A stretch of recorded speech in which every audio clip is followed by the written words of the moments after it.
ओशो की मृत्यु का रहस्य क्या है?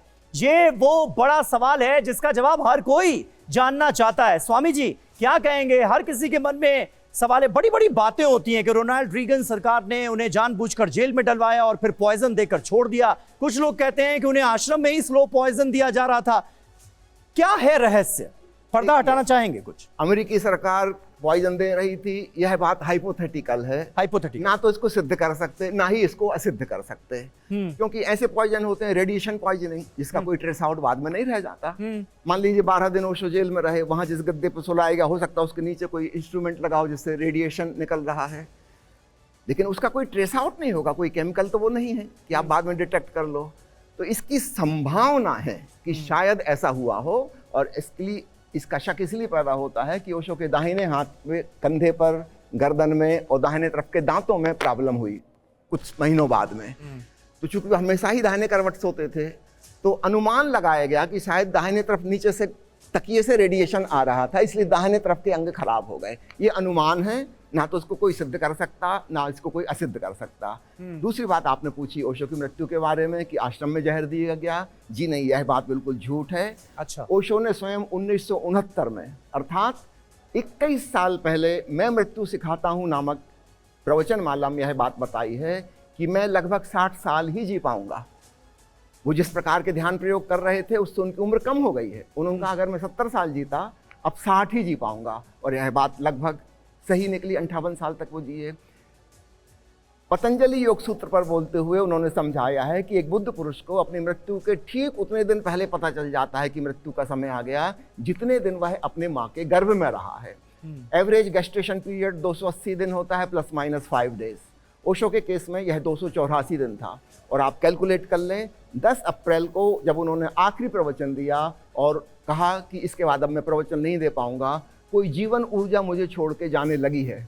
अच्छा, कुछ मुझे छोड़ के जा रहा है। यानी आप ये कह रहे हैं कि 284 दिन पहले, अपनी मृत्यु से 284 दिन पहले ओशो को पहले ही पता चल गया था कि वो अब इस दुनिया से रुखसत होने वाले, जाने वाले। जी, जितने दिन में बच्चे का सृजन होता है माँ के गर्भ में, उतने ही दिन पहले विसर्जन शुरू हो जाता है।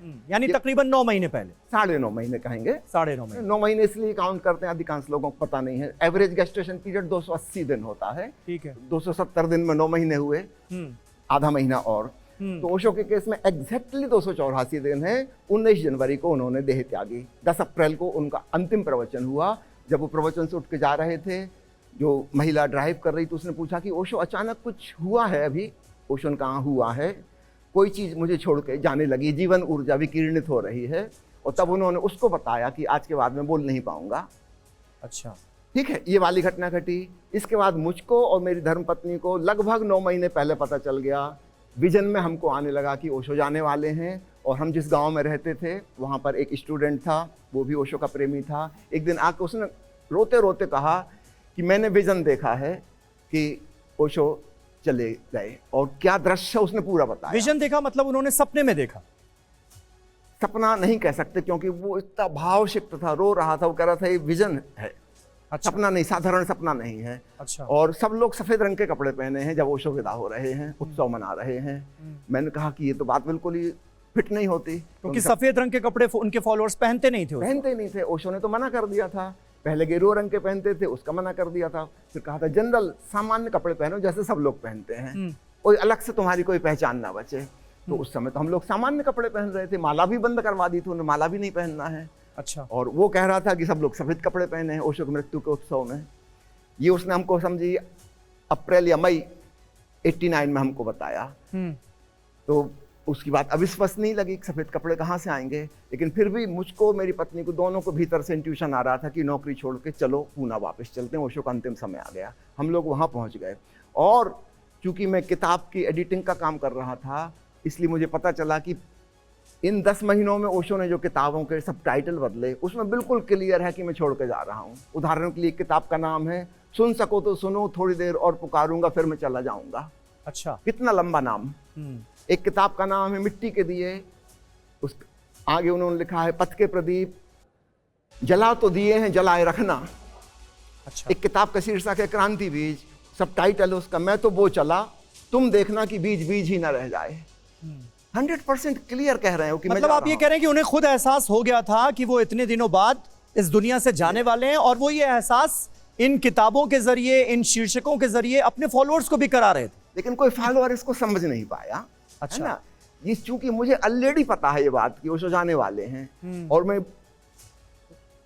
बुक एडिटिंग के विभाग में काम कर रहा हूं, तो मुझे सब दिखाई दे रहा है क्लियर।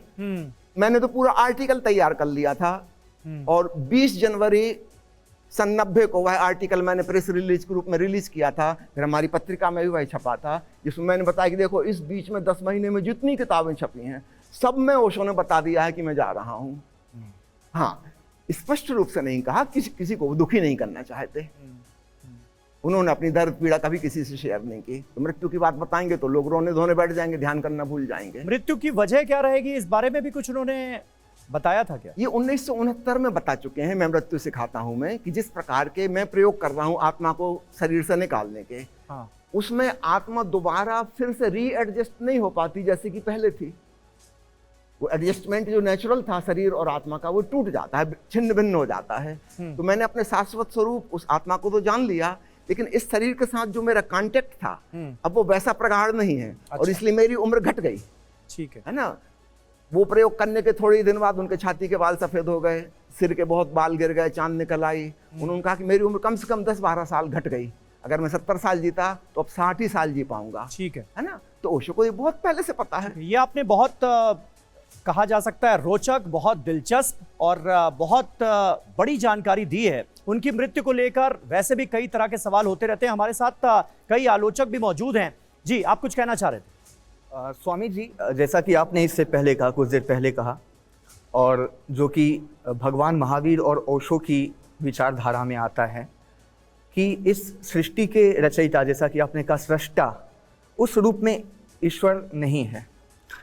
लेकिन इस जगत में लाखों करोड़ों की संख्या में ऐसे लोग हैं जो आत्मा पर भी विश्वास नहीं रखते हैं, आत्मा को नहीं मानते हैं। वो कहते हैं कि हमने कहते सुना है कि हम तो सिर्फ विज्ञान को मानते हैं, साइंस को मानते हैं। बिल्कुल जो नास्तिक हैं उनको क्या कहेंगे, हम उनका सामना कैसे कर सकते हैं? देखिए, ओशो नास्तिक का भी स्वीकार करते हैं। वे स्वयं ही एक जमाने में नास्तिक थे।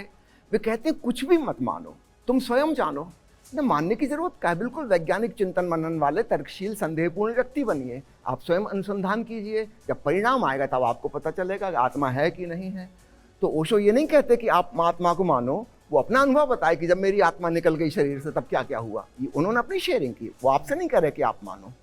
ठीक है, आप कुछ कह रहे हैं? ओशो के संबंध में एक कहानी हमने सुनी है कि एक बार ओशो पेड़ पर बैठे थे और उनका शरीर नीचे गिर गया था और वो ऊपर से देख रहे थे। जी।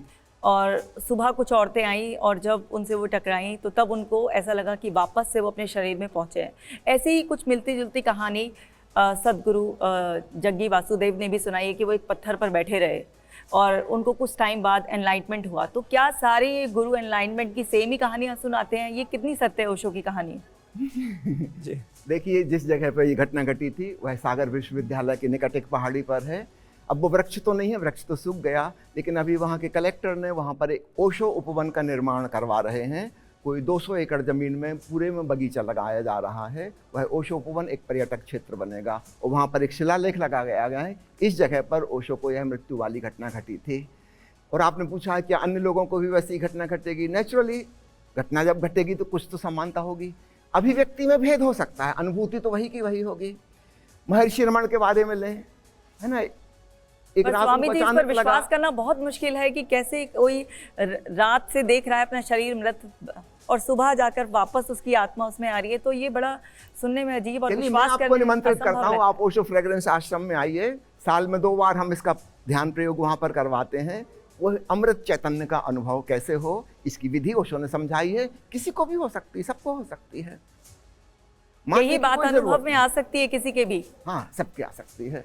तो जरूर हम ये प्रयोग करना चाहेंगे। स्वागत है आपका। सोनीपत में दीपालपुर नामक गांव में हमारा छोटा सा आश्रम है, श्री रजनीश ध्यान मंदिर उसका नाम है, जहां हर महीने 2 कार्यक्रम होते हैं, 2 शिविर होते हैं। इसमें ये वाला शिविर भी होता है जिसमें मृत्यु का प्रयोग कराया जाता है।